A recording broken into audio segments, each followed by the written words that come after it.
Well, thank you very much. We are here to share some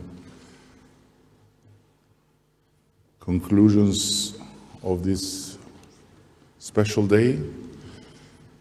And I have the honor to Dhe unë kam nderin që jam këtu përpara jush me kryeministren e Danimarkës, si edhe një mikesh shumë të mirë, timen Mette Frederiksen, e cila po merr stafetën nga Tirana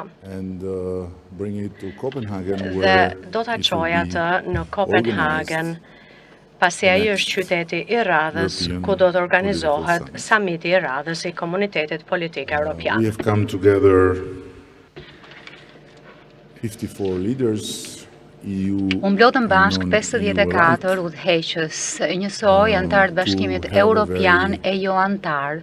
Important, very intense, and I would say very për të zhvilluar open një discussion diskutim të rëndësishëm, intensiv dhe do të thoja mjaft të hapur për një Evropë të re në një botë të re që ishte edhe titulli kryesor I këtij samiti. And it is really with great satisfaction that I acknowledge Kam vërtet kënaqësi që today in Tirana të them që qysh prej fillimit sot në Tiranë kemi një përkushtim të ri për të rritur ndaj kontinentit ton e qytetarëve tan. Very strongly together the values për t'i mbajtur fort bashk vlerat e parimet që udhëheqin shoqëritë tona. Për të bërë gjithçka kemi të mundur për të mbrojtur vlerat dhe parimet tona të mishëruara në shoqëritë tona, duke mbrojtur vendet tona, duke mbrojtur qytetarët tanë dhe duke mbrojtur të ardhmen e Europës. Ndërkohë, diskutuam edhe si do të ecim më tej, e diskutuam për të investuar më shumë në inovacion, për të investuar më shumë në ato fusha të Europës që I përkasin këtij komuniteti politik dhe në ato vende të cilat nuk I përkasin ende Bashkimit Evropian ose që nuk do t'i përkasin ndonjëherë. Mendoj që dita ka qenë e frutshme, patëm një sër tryezash të rrumbullakta me një sër temash diskutimi dhe në fund pati përfundime shumë interesante të cilat do të çohen më tej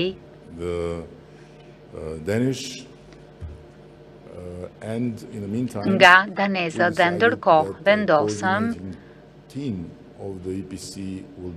që do të kemi një skuadër bashkërenduese të KPS në kujdesin e zyrës së presidentit të Këshillit Evropian.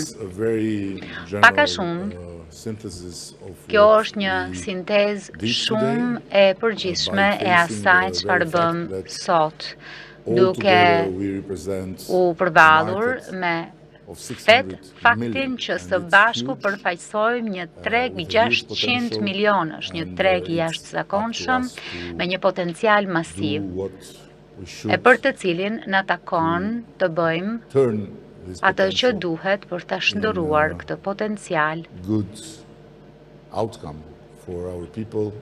në rezultate pozitive për njerëzit tanë, për vendet tona, për bashkësinë tonë të vendeve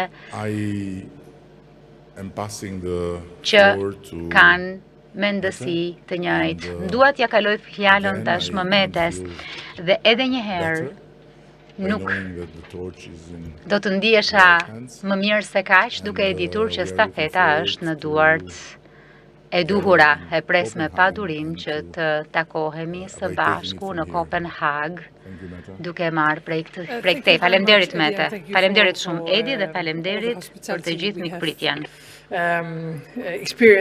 Vërtet që ka qenë një mikpritje shumë e ngrohtë këtu në Shqipëri sot. Mendoj që në fakt ky forum është vërtet shumë i rëndësishëm për arsye se Europa po përballet me një sër sfidash dhe na duhet ky lloj formati ku ne kemi në këtë rast shtete që nuk janë ende antare, por edhe shtete antare të VE-s që ulen në tryezën e rrumbullakët dhe diskutojnë çështje të rëndësishme. Ju folët për disa nga këto tematika, ne jemi të gatshëm tashmë të marrim stafetën dhe dëshiroj të theksoj që siguria do të jetë çështja jonë kryesore, pra përparësi pasi jetojmë në një botë shumë të pasigurt sot. Rusia është një kërcënim i madh, jo vetëm sa i përket Ukrainës, por edhe të gjithëve ne. Për shkak të sulmeve kibernetike, keq informimit, dezinformimit dhe ata po përpiqen të shkatrojnë demokracitë tona. Prandaj, riarmatimi i Europës duhet të jetë prioriteti numër 1 i ynë dhe ne në rast se nuk jemi të gatshëm të mbrojmë njëri tjetrin, si mund të ndihmojmë të tjerët. Pra, çështja numër 1 është siguria dhe kjo vlen edhe për Ukrainën. Ata janë angazhuar për një armë pushim 30 ditor pa kushte, por nuk kemi parë sinjale ende nga Rusia, kështu që duhet të nxisim Rusinë duke shtuar më shumë sanksione për t'i dhënë fund luftës. Pra, siguria është çështja numër 1. Dhe siç e thatë edhe ju, ne jemi një treg vërtet i madh. Prandaj konkurrueshmëria e kompanive e firmave tona është e rëndësishme dhe duhet ta lidh këtë me tranzicionin e gjelbër dhe ne duhet t'i japim fund karburantet pra, por gjithashtu dhe gazet dhe hidrokarbureve, naftës pra nga Rusia. Ne duhet patjetër të jemi konkurrent dhe që dhe klientët në gjithë Europën të kenë energji me kosto të ulët dhe të gjelbër. Gjithashtu një temë tjetër shumë e rëndësishme si përparësi është migracioni, përfshirë edhe vendin tim, situata ndryshon nga vendi në vend, por në pjesën tonë të Europës, unë do të thosha që migracioni pothuajse ka qenë pa kontrolluar dhe pasojat tashmë janë të panumërta. Prandaj dëshiroja të theksoja këto 3 çështje kryesore. Unë them që ju keni bërë një punë vërtet shumë të mirë, samiti i sotëm ka qenë shumë i mirë dhe ne jemi gati për të marrë stafetën. Mirë, do t'ju kërkoja mirëkuptimin gazetarëve shqiptar që të lejojnë më së pari gazetarët e ftuar në qoftë se kanë pyetje që t'i bëjnë dhe në qoftë se jo, vazhdojmë pas një diskriminim.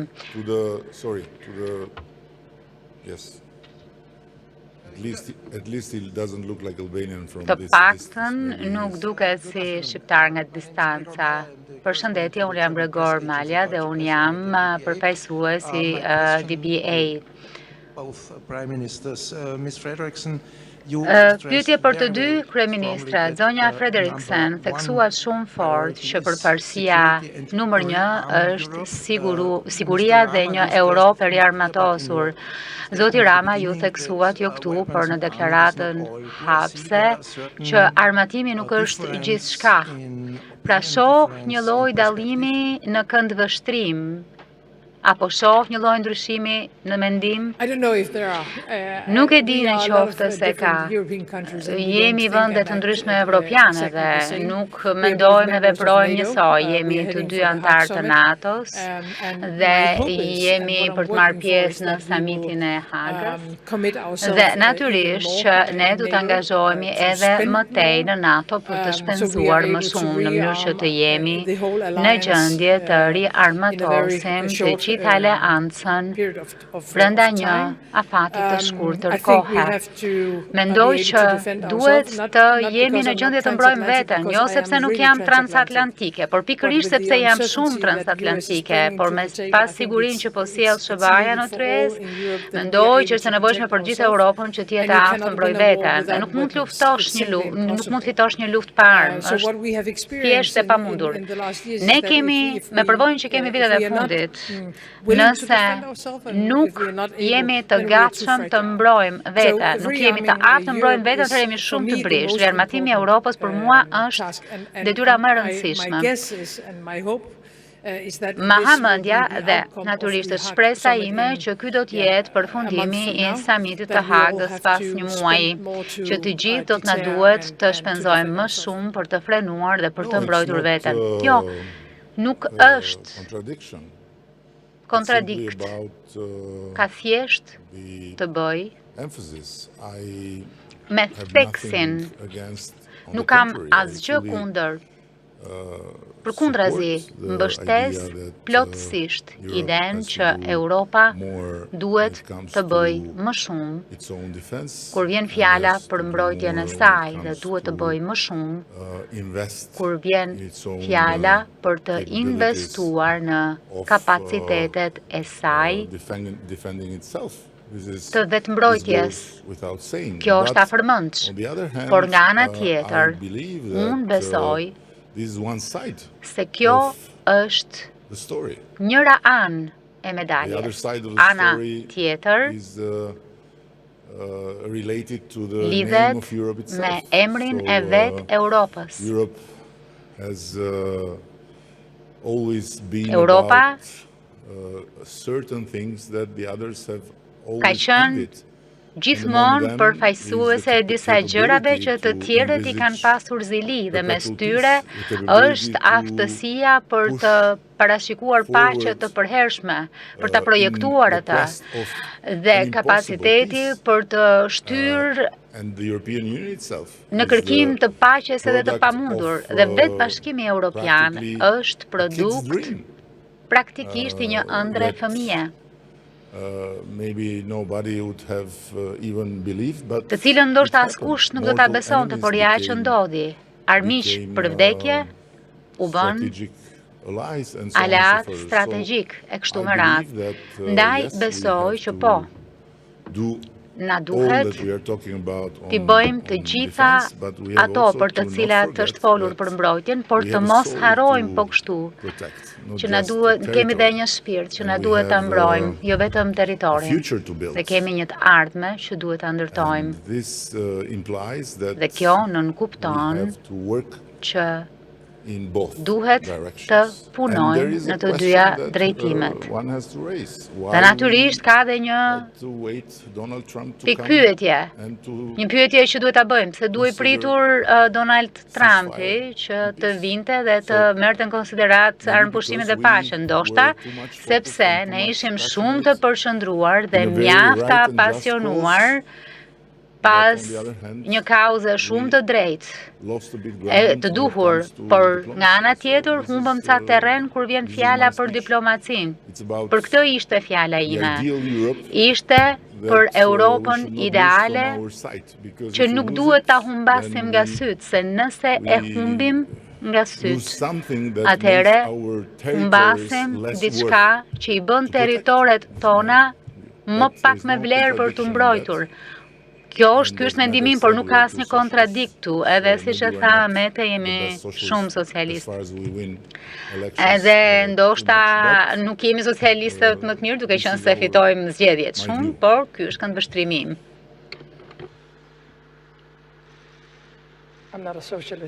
Unë nuk jam socialiste, po gjithsesi nuk jeni socialiste, jo jam socialdemokrate. Po çfarë do të thotë kjo? You see, I'm social democrat. Ja, e shihni? Pra jam socialdemokrate. Faleminderit që po na jepni fjalën. Unë jam Andrej nga Reuters. Pyetja e parë për kryeministren Fredriksson. Ju folët për rëndësinë për të rritur trysninë ndaj Rusisë edhe me anën e sanksioneve, por në mënyrë realiste, a mund të bëjmë më shumë Bashkimi Evropian se sa thjesht sanksione ndaj Rusisë pa mbështetjen e SBA-s, dhe a shihni ndonjë shenjë që presidenti Donald Trump në fakt është I gatshëm që ta bëjë këtë gjë?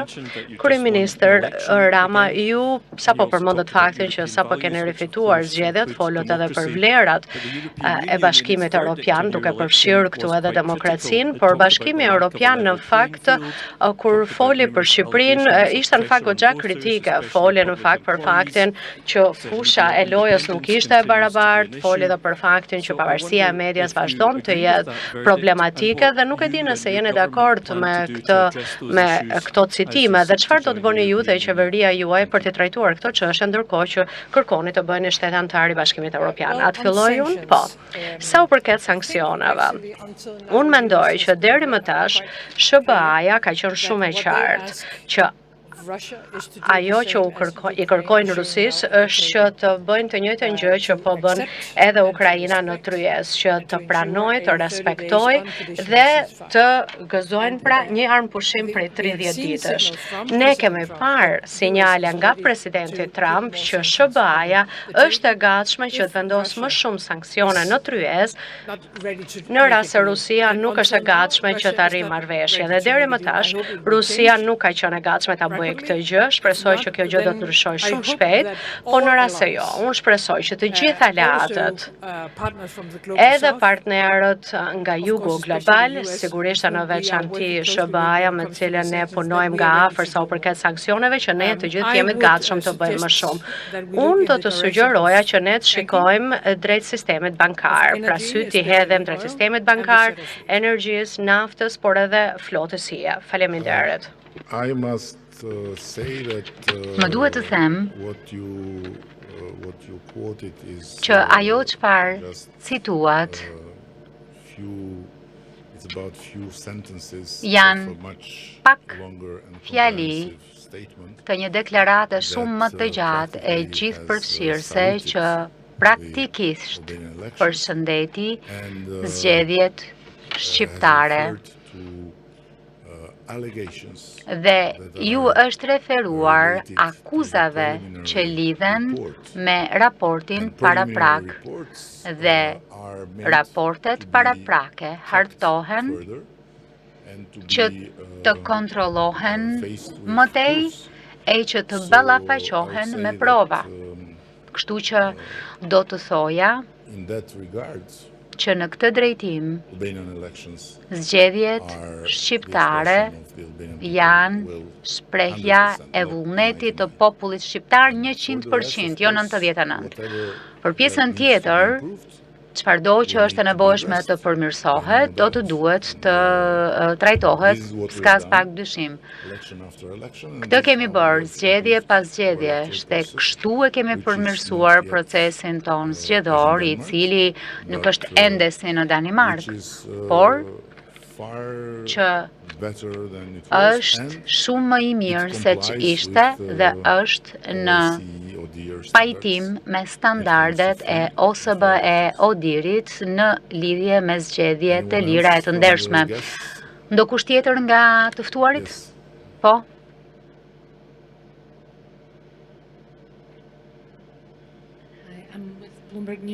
Përshëndetje, jam nga Bloomberg News. Doja t'ju pyesja nëse presidenti Zelenski ju dha ndonjë përditësim për bisedimet me Rusinë dhe nëse theksoi se cilat do të jenë hapat e mëtejshme që është gati të ndërmarrë sa u takon bisedimeve të paqes. Faleminderit. Do flasësh ti? Jo. Mendoj që ju e takuat më nga afër dhe në seancë, në sesion, pastaj e dëgjuat fjalën e tij. Nuk e di nëse me ka diçka tjetër për të shtuar. Unë mendoj që Ukraina është shumë e qartë për mënyrën se si po e trajtojnë situatën, si edhe mesazhet që ato po përçojnë edhe nëpërmjet Europës, që janë të gatshëm për të plotësuar, pra edhe për të respektuar armëpushimin për 30 ditësh pa kushte. Ka patur disa biseda sot Dhe do të ketë tashmë disa pengje që do të lirojnë, dhe sigurisht që kjo është pozitive, por gjithsesi pritet që Rusia të kthehet dhe të jetë serioze në tryez. Këto janë fjalët e mia, me qëra fjala më lejoni ta theksoj këtë gjë. Dhe që sigurisht Ukraina na tha që ndërkohë që ne po përgatisim me shpresën pra që do të kemi një armë pushim, lufta në fakt po vazhdon. Pra, do të ishte shumë e lehtë për Rusin që ta ndalonte luftën, ato thjesht do të ndalonen, por siç e shihni, ato po shtyjnë gjithnjë më shumë Ukrainën. Ukraina ndërkohë do që të mbrohet, kështu që mesazhi nga Ukraina që morëm sot është shumë i ngjashëm me ç'kemi parë më parë, që ju lutem na jepni ato që na nevojiten në mënyrë që ne të mbrohemi nga Rusia, dhe ne jemi të gatshëm ta bëjmë këtë gjë. E kam fjalën për Danimarkën dhe shpresoj shumë që edhe vendet të tjera dhe partnerët të tjerë do të sigurohen që të kenë të gjitha kapacitetet për cilat ata kanë nevojë. Pyetja e fundit nga gazetarës shqiptar. Muhamet Beliu from Top Channel. Muhamet Beliu nga Top Channel është një pyetje për të dy kryeministrat. A mund të ndani me ne se çfarë u diskutua sot në samit lidhur me procesin e integrimit të Ballkanit Perëndimor, sidomos lidhur me Shqipërinë, sepse ashtu siç ka thënë dhe kryeministri Rama, kemi pritur për një kohë të gjatë për martesën me Bashkimin Evropian. Faleminderit. Nuk u martuam sot.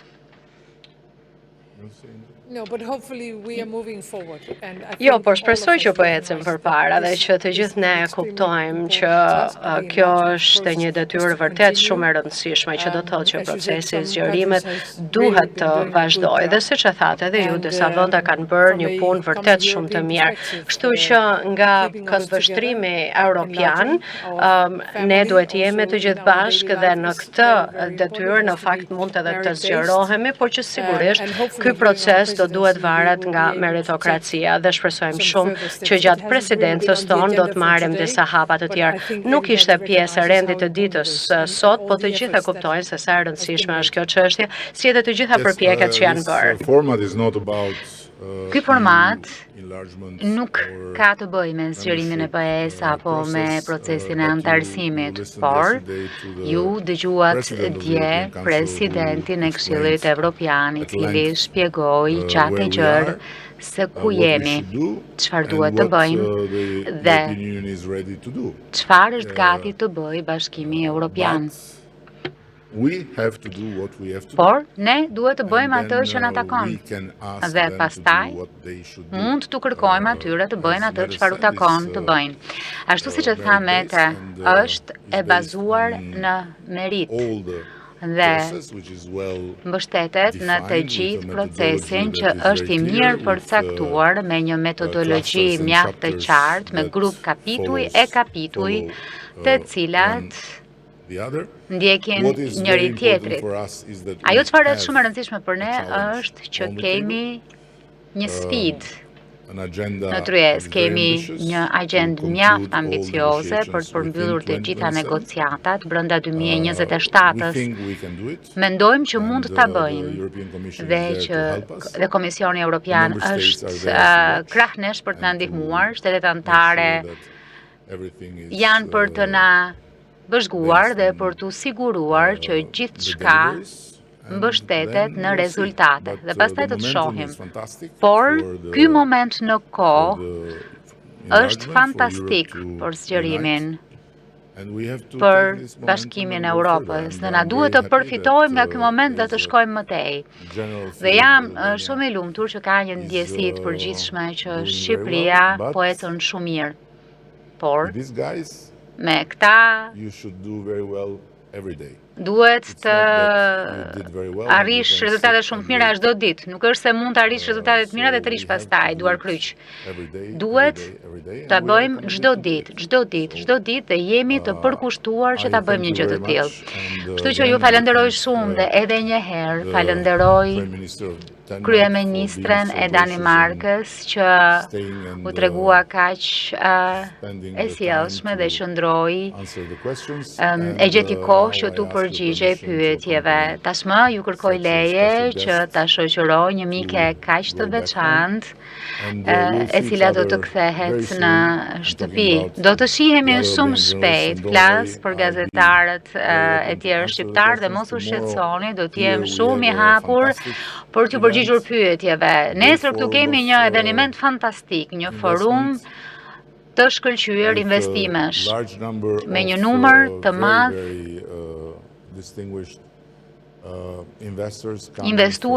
investuesi shumë të shquar që vinë nga lindja e mesme nga Europa, nga Amerika dhe do të jetë një tjetër ditë e shkëlqyer për Tiranën dhe për Shqipërinë. Dhe nesër jam i sigurt që pasi kryeministri britanik të largohet nga vendi do të kthehet dielli. Faleminderit.